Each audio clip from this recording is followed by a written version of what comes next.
uma voz falou para mim na janela assim, uma voz grossa, falou assim: é esse aí. Eu fiquei todo arrepiado, trêmulo, que eu não conseguia quase nem caminhar para chegar no quarto. Irmãos, assista comigo a mais um relato do pastor Elias lá do canal Necessário Podcast e veja só o que aconteceu com ele depois disso. Mas antes, eu quero te convidar a deixar o seu like nesse vídeo, compartilhe para mais pessoas, deixe aqui embaixo o seu comentário e, é claro, não deixe de se inscrever no nosso canal para continuar recebendo mais conteúdos como esse. Eu vou deixar na descrição desse vídeo aqui o link do episódio completo que você vai encontrar lá no canal Necessário Podcast. Então assista esse corte comigo aqui e depois assista o vídeo completo lá no canal Necessário Podcast. Vamos ver o vídeo e veja só o que aconteceu com o pastor Elias. Aí uma bela noite eu estou na minha casa, deitado. Daqui a pouco eu tinha o costume de pegar de noite, chegar, pegava uma xícara e ia lá na garrafa de café e tomava um café. Quando não estava na garrafa, eu aquecia o café que estava lá no bule e eu costumava pegar aquela xícara e tomar o café. E um belo dia eu vou com a xícara lá para preparar e tomar o cafezinho de noite. Aí eu cheguei, quando eu peguei a xícara de café que eu enchi, que eu fui beber, uma voz falou para mim na janela assim, uma voz grossa, falou assim: é esse aí. Falou assim. Quando falou assim, eu joguei a xícara para cima, de susto.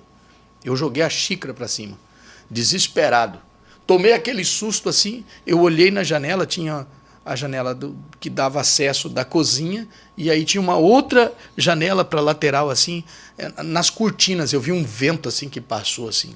Eu fiquei todo arrepiado, trêmulo, que eu não conseguia quase nem caminhar para chegar no quarto, para voltar para o quarto. O grande detalhe não foi esse. O grande detalhe foi que até hoje eu não achei a xícara. Sumiu. Nunca mais eu encontrei. Ele ouviu uma voz física, como a minha tá saindo agora. Exatamente, é assim. Eu já tive outras pessoas aqui que deram alguns relatos de ouvir a voz de Deus, de ouvir... Eles ouvem no coração, no interior, na mente. Essa você ouviu... Eu ouvi como se você estivesse falando comigo. Olha aí. Porque eu olhei para a janela assim na hora, porque você vai perseguir a voz. Uhum. Né? Se fosse uma veio, voz já, vamos dizer, lá no consciente, você sabe. Não, isso aqui é uma voz da consciência. Mas uma voz física você procura. E eu fui procurar. Só que, detalhe, né? A procura que eu digo era do reflexo, né? De olhar, mas eu não queria procurar, eu queria era correr daquilo ali. Era horrível. Né? Mas então, essa é a primeira coisa. A segunda coisa é o seguinte, meu amigo. Se você tá com uma xícara, que é um objeto físico na sua mão, vamos falar o racional, falar o natural, né? E você jogou, ela tinha que ter caído dentro da cozinha. Em algum lugar. Tinha que ser quebrado. Se a casa tá fechada, no mínimo no outro dia você tinha que procurar. Tinha que procurar e encontrar. Não. Sumiu. Sumiu. Não sei quem a levou, também não quero saber. Eu estava atendendo uma moça. Eu estava orando por uma moça, ela era irmã de um companheiro meu de trabalho. E ele disse para mim, cara, a minha irmã ela fica sobre uma opressão de espíritos, ela está vivendo um ataque espiritual muito forte. E eu disse, não, eu vou lá, eu trabalhava na empresa, eu fui lá. Quando eu cheguei lá para orar por ela, o espírito que possuía ela disse na boca dela assim, daqui eu não saio e eu vou fazer um estrago no meio da família dela. Eu disse, em nome de Jesus, você não vai. Tudo que você havia feito vai parar hoje aqui. Ele disse, aquele espírito disse na boca dela assim, então eu duvido você me parar. Eu vou matar o fulano de tal agora. Ele está vindo de moto pela BR tal. Eu vou matar ele agora. Eu disse, em nome de Jesus, você não vai. Espírito da morte, sai agora. Você não vai tocar nessa pessoa. Terminei de mandar aquele espírito embora. Passado mais ou menos uns 15 ou 20 minutos, o telefone tocou. O que havia acontecido? A pessoa que ela havia citado sofreu um acidente de moto, quebrou a perna. Aí eu fiquei pensando, eu disse, se nós não tivéssemos repreendido aquele espírito de morte, o inimigo tinha tirado a vida do rapaz. De fato, como falou na boca daquela moça.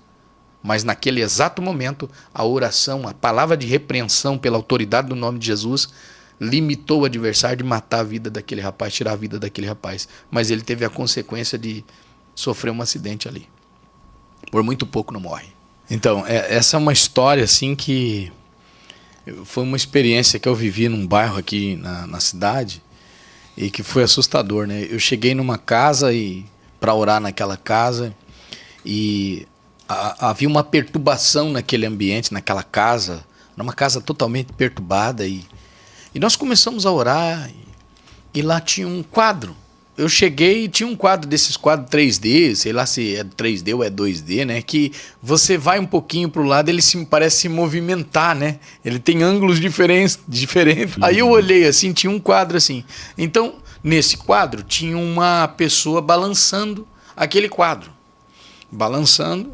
Então, quando você olhava por um ângulo, o balanço ia.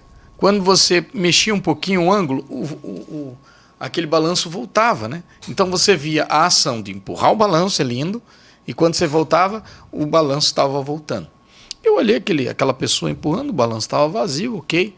Aí eu olhei aquele quadro, porque quando eu chego numa casa para orar, eu observo tudo ali, eu fico de plantão ali, observando tudo, monitorando tudo aquilo. E aí eu disse para aquela senhora, mas a senhora quer oração aqui? Acontece muita coisa nessa casa, e aqui tem choro de criança e tal. E eu disse, vamos orar aqui, mas e aí? Ela disse, e aí eu não tenho paz nessa casa aí. Era uma casa complicada, só de pisar naquela casa eu não vou esquecer, me arrepiava tudo. Aí ela disse, e aconteceu uma coisa esses dias aqui, e exatamente aí nesse quadro. Eu disse, como assim? Ela falou, eu comprei esse quadro há algum tempo e tal, o senhor percebeu esse quadro? Eu digo, sim, eu tô vendo uma pessoa e tal. Ela falou, pois é, tinha uma criança naquele balanço. Ih, rapaz. Aí eu, quê? Como assim? Ela falou, sim, tem uma criança, e desde que essa criança desapareceu desse quadro, eu escuto barulho de criança, choro de criança aqui dentro dessa casa, gritos. E é horrível. Aí eu falei, meu Deus, era um caso assim que eu nunca havia pego, nunca havia experimentado, tido uma experiência daquela, né? Eu disse, então nós vamos ter que orar aqui, eu vou levar esse quadro, vamos desfazer, vamos quebrar isso aí, não sei o que vamos fazer, era um início, né? Mas nós vamos orar aqui, vamos repreender toda a perturbação que tinha. Nessa época eu era inexperiente em como agir em casos como esse, né? Trabalhar em coisas que hoje a gente sabe, né? Mas naquela época eu não sabia absolutamente nada, eu estava cru ainda para mexer, para lidar com isso. Mas foi o que aconteceu e de fato ela contou isso e eu fiquei impressionado com aquilo.